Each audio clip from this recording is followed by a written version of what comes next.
नमस्कार बच्चों मैं उम्मीद करती हूँ कि आप स्वस्थ और कुशल होंगे और आपको जो प्रतिदिन का कार्य करवाया जा रहा है आप उसको साथ साथ लर्न जरूर कर रहे होंगे और उसको कंप्लीट भी कर रहे होंगे जिन बच्चों का कंप्लीट नहीं है।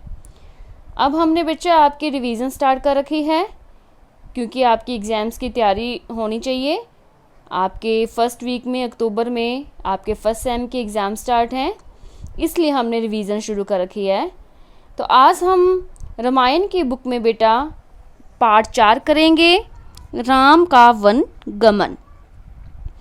प्रश्न उत्तर है, किस बात की जानकारी किसी को नहीं थी?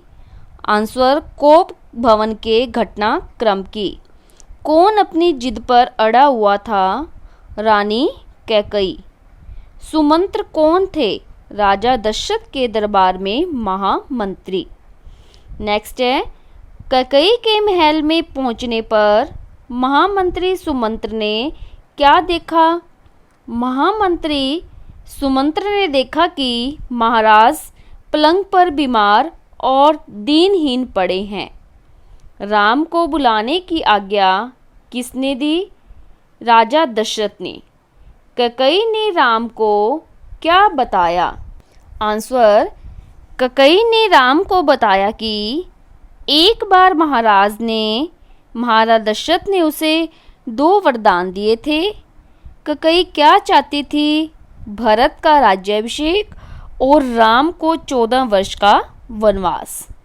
राम ने कैकई से क्या कहा? राम ने कैकई से कहा, पिता का वचन अवश्य पूरा होगा, भरत को राजगद्दी दी जाए और मैं आज ही वन चला जाऊंगा। प्रश्न नंबर 9, कैकई के चेहरे पर प्रसन्नता क्यों छा गई?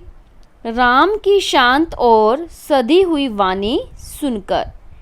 कौशल्य को कैकई भवन का विवरण किसने दिया? आंसर, राम ने। प्रश्न नंबर 11, कौशल्य क्या सुनकर अपनी सुध खो बैठी? आंसर, राम के वनवास जाने की बात सुनकर। राम और लक्ष्मण के मध्य किस बात को लेकर संवाद चल रहा था? आंसर, वनवास की बात को लेकर। कौशल्य भवन से निकलकर राम किसके पास गए? सीता के पास। प्रश्न नंबर आपका 14 है, सीता ने राम के समक्ष क्या प्रस्ताव रखा? आंसर, राम के साथ जंगल जाने का। पूरे नगर में कौन सा समाचार फैल चुका था? राम के वन जाने का। नगरवासी किसे धिक्कार रहे थे? दशरथ और कैकई को। राम, सीता और लक्ष्मण जंगल जाने से पहले कहाँ गए? पिता का आशीर्वाद लेने गए। मंत्रीगण किसे समझा रहे थे? रानी कैकई को। रानी कैकई राम, लक्ष्मण और सीता के लिए कैसे वस्त्र लाई? आंसर, वल्कल वस्त्र। अयोध्या वासियों के लिए क्या देखना सबसे अधिक दुखदाई था? आंसर, सीता को तपस्विनी के वेश में देखना। रथ को किस नदी के किनारे पहुँचते पहुँचते शाम हो गई? आंसर, तमसा नदी के किनारे। अगली सुबह वे किस दिशा की ओर चल पड़े? आंसर, दक्षिण दिशा की ओर।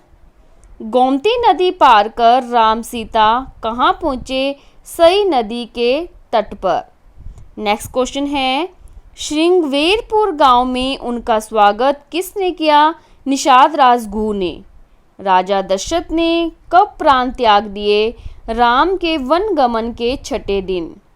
महर्षि वशिष्ठ और मंत्री परिषद ने क्या तय किया? भरत को तत्काल अयोध्या बुलाया जाए। तो बच्चों, हमने रामायण की बुक में आज आपका पाठ जो 4 है उसको पूरा किया है। इसको आपने लर्न करना है और जिन बच्चों का कंप्लीट नहीं है वो वीडियो में से देखकर इसे राइट करेंगे। अब हम बसंत की पुस्तक में आज पार्ट 7 करेंगे। पार्ट 7 है बच्चों, साथी हाथ बढ़ाना। अब हम इसके प्रश्न उत्तर करेंगे। पहला प्रश्न है, इस गीत के किन पंक्तियों को तुम अपने आसपास की जिंदगी में घटते हुए देख सकते हो? आंसर, गीत के निम्नलिखित पंक्तियों को अपने आसपास की जिंदगी में घटते हुए देख सकते हैं। जब मेहनत करने वालों ने जब भी मिलकर कदम बढ़ाया, सागर ने रास्ता छोड़ा, पर्वत ने शीश झुकाया। एक से एक मिले तो कतरा बन जाता है दरिया। नेक्स्ट क्वेश्चन है आपका, सागर ने रास्ता छोड़ा, पर्वत ने शीश झुकाया, साहिर ने ऐसा क्यों कहा है, लिखो। आंसर, साहिर ने ऐसा इसलिए कहा है क्योंकि परिश्रमी व्यक्तियों ने हर असंभव कार्य को संभव कर दिया है।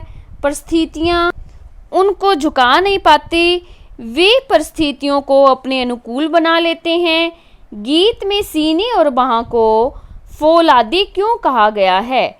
आंसर, सीने और बाहों को फौलादी इसलिए कहा गया है क्योंकि हमारे इरादे मजबूत हैं। लगातार परिश्रम करते करते हमारी भुजाएं अत्यंत मजबूत हो गई हैं और हम आगे भी परिश्रम के लिए तैयार हैं।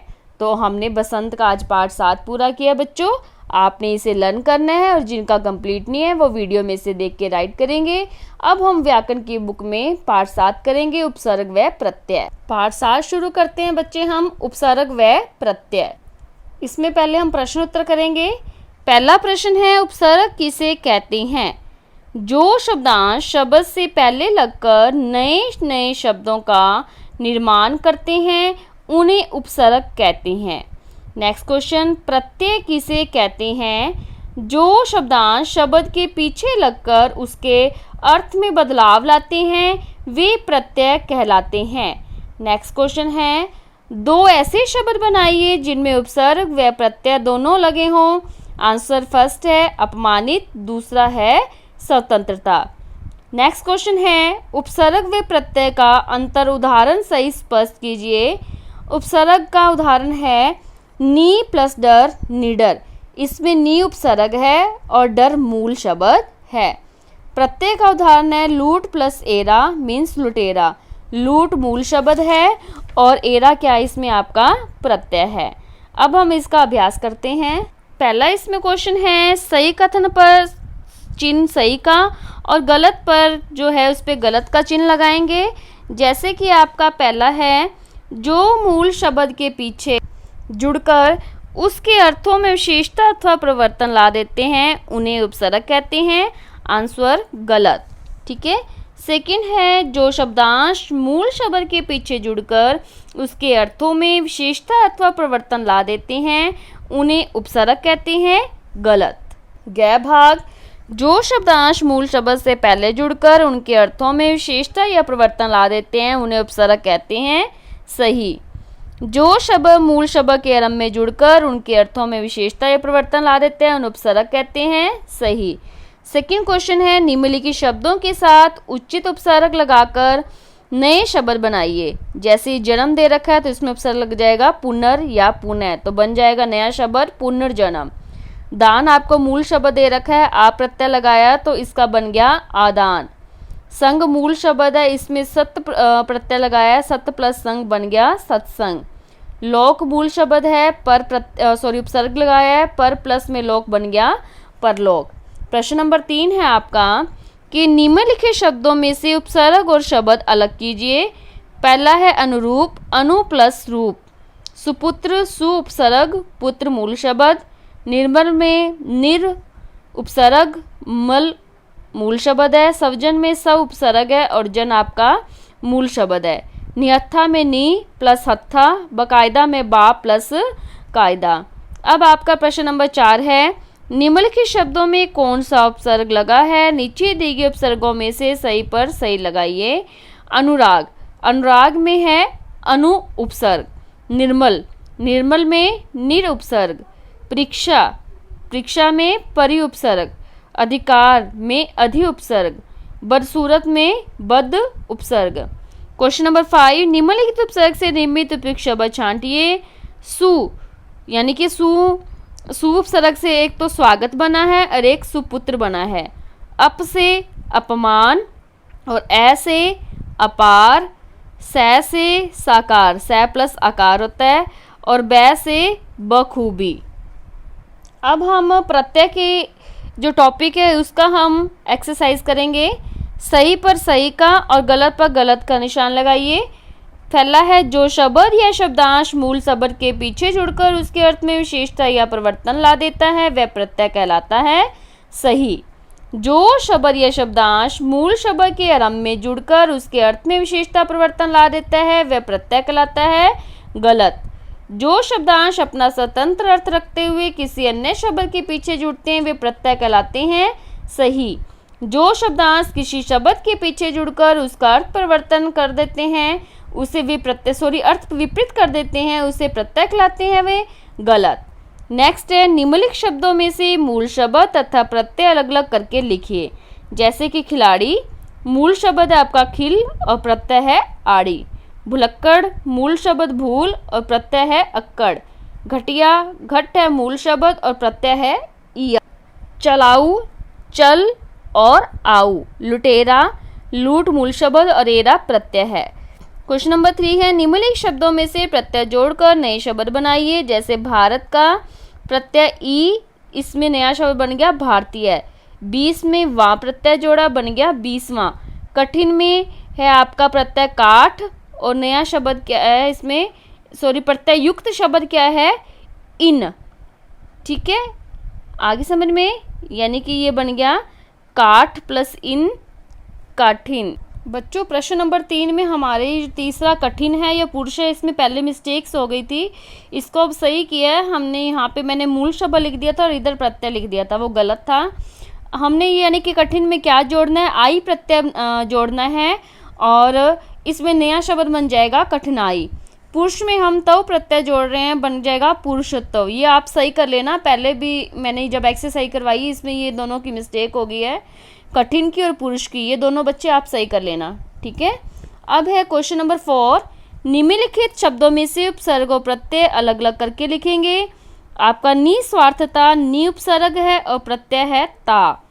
असफलता में ए उपसर्ग और ता प्रत्यय।